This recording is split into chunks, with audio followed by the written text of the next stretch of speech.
Many players underestimated Larry Bird because he looked rather unassuming, so every single time he stepped on the court, he had to earn his respect. I tell a whole lot of people this when they talk about, great players and they bring up Larry Bird. I said, listen, the dude couldn't jump, wasn't fast, wasn't athletic. Mm-hmm. But you look on the score, the score sheet after the game, he got 25, 15 rebounds, 9 assists, a few steals. I said, the dude just knew how to play.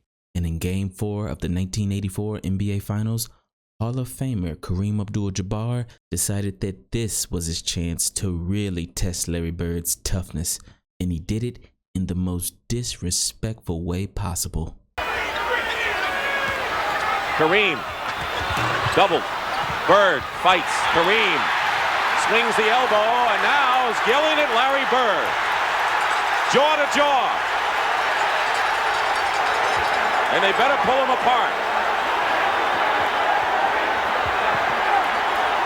Bird and Kareem fighting for the rebound. And Kareem hit him with an elbow, and he's upset. Now Bird over there saying, why did you hit me?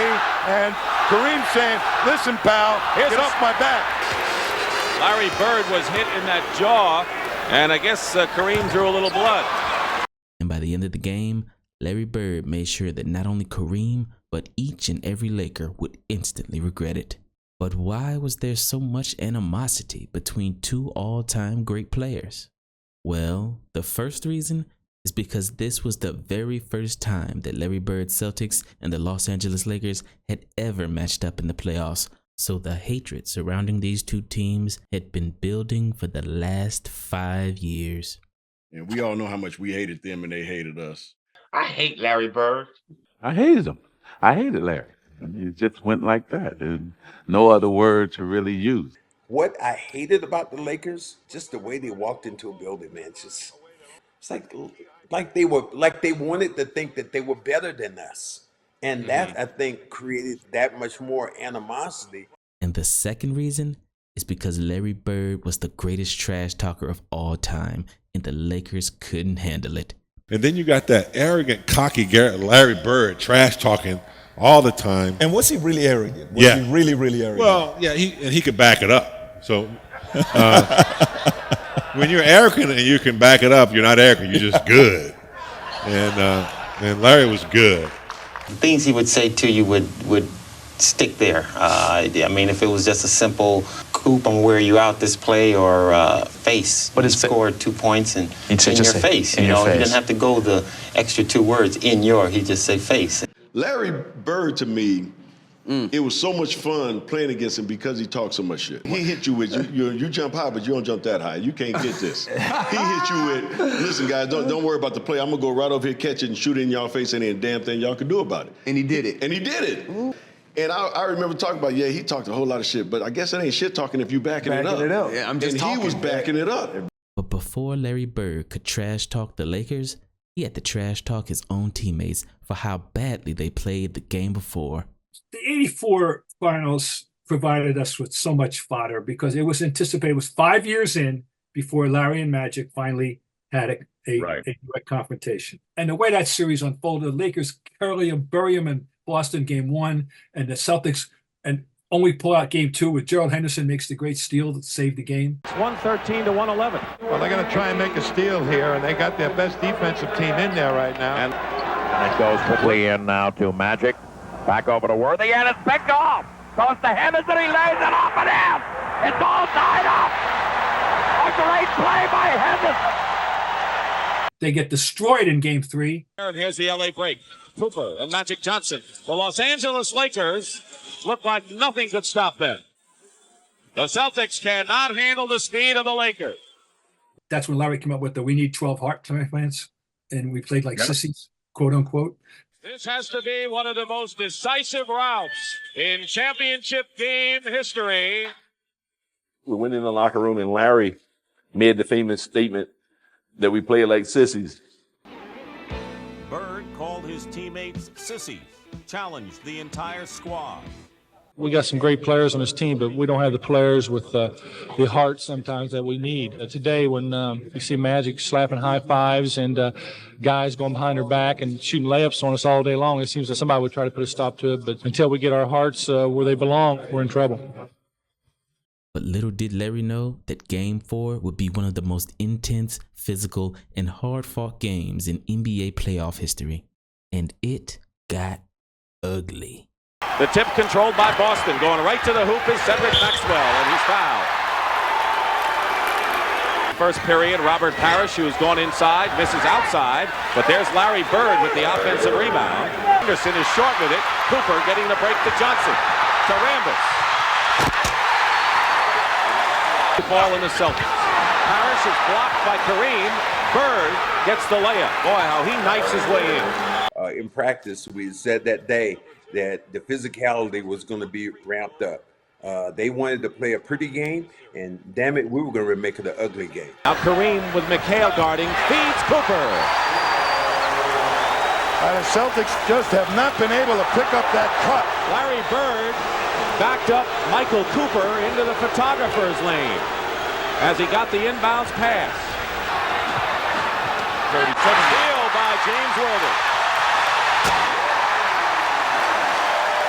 And the Lakers open it up again to 11 points. And Casey Jones wants a timeout. In that game, we said, you know what we're going to do? We're going to be so physical that we're going to stop letting the Lakers have layups. We're going to take that away. The comment was, this dunk fest is embarrassing. We got to take somebody out. ML was working on Kevin and the whole time and saying, boy, if I was in that game, I'd go in there and I'd just do something. Kevin's like, yeah. Like one of those, yeah.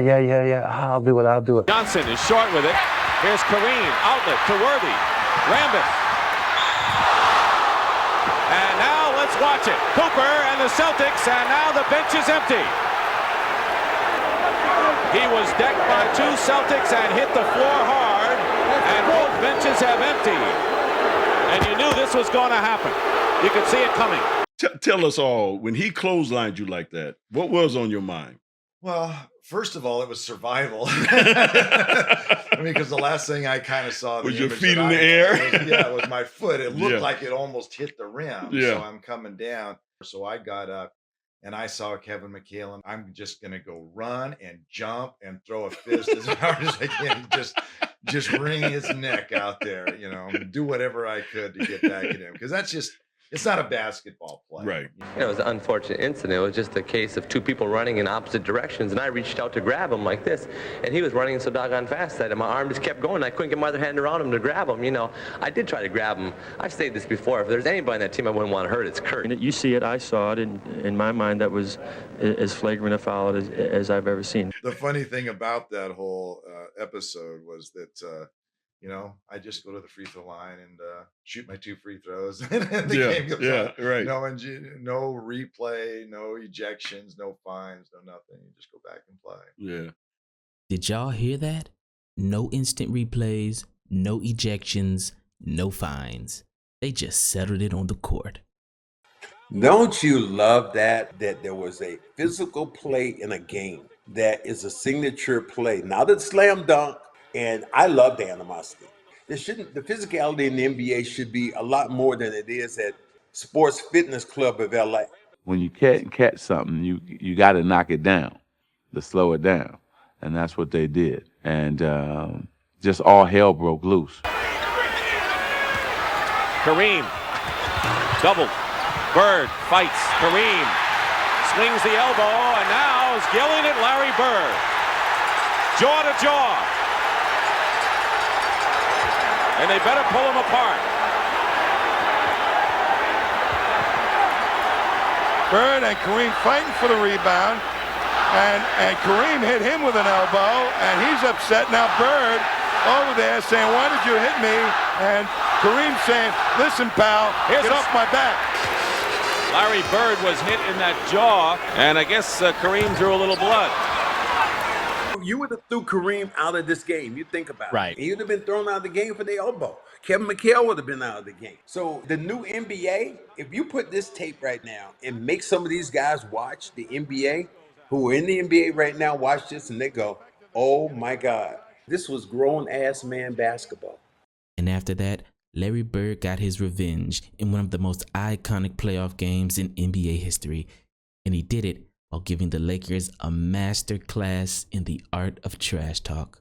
The dude would just tell you where he's going, shoot it in your face, talk shit to you, and run back down the floor. From outside, it's up to 4 once again with 1:34 remaining. Here's Bird, long range over Cooper, and the net didn't even tumble.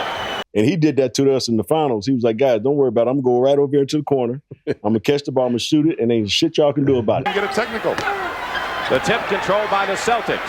Here's Bird going for 3, and he has it to take this lead. McHale misses. Bird goes up and is fouled. Larry Bird is fouled. Kareem is upset.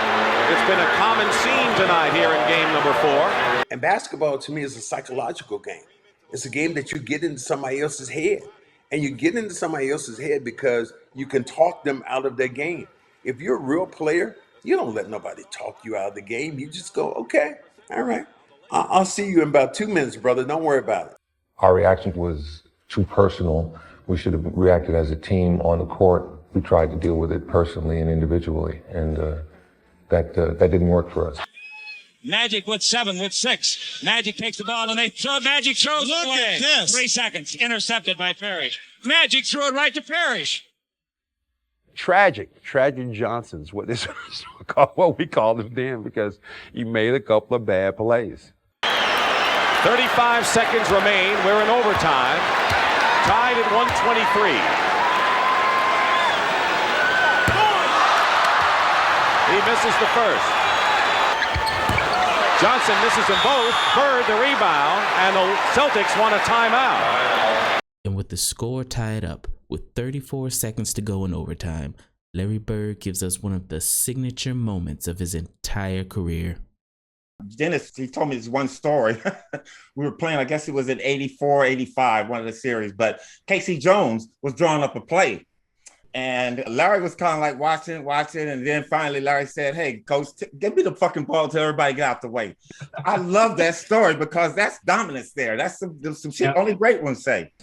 We're in overtime, tied at 123.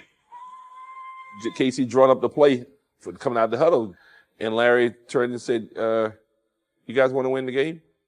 Just give me the ball and get out of the way. But here's Henderson with it. 18 on the shot clock. I think the Celtics will use most of the clock here. Nearly a steal by Worthy.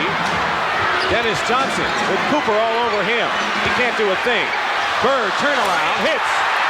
And the Boston Celtics have even this NBA World Championship Series at 2 games apiece. And those who are writing the obituary can just pause. He was just one of those guys that he just had it. Mm-hmm. You know what I mean? Yeah, he had it, and I saw it in college, and obviously saw it a whole lot closer when we get a chance to play against the Celtics. He was the biggest trash talker back in the day, but he would back it up. The Celtics won that series, which was Larry Bird's second championship in 5 years. And at that moment, Magic Johnson understood who was really the best basketball player in the sport. Will have been on winning teams in 6 of those 7 years. Is Larry Bird, in your mind, the greatest player in the game today? Well, no question he's the best playing right now. He does so many things. He shoots inside, he shoots outside. He can pass, he can rebound. And I think people misunderstand Larry because his awareness and smarts of the game is what makes him, not everything else that he does, but his just as smart of the game, knowing what to do at what time of the game.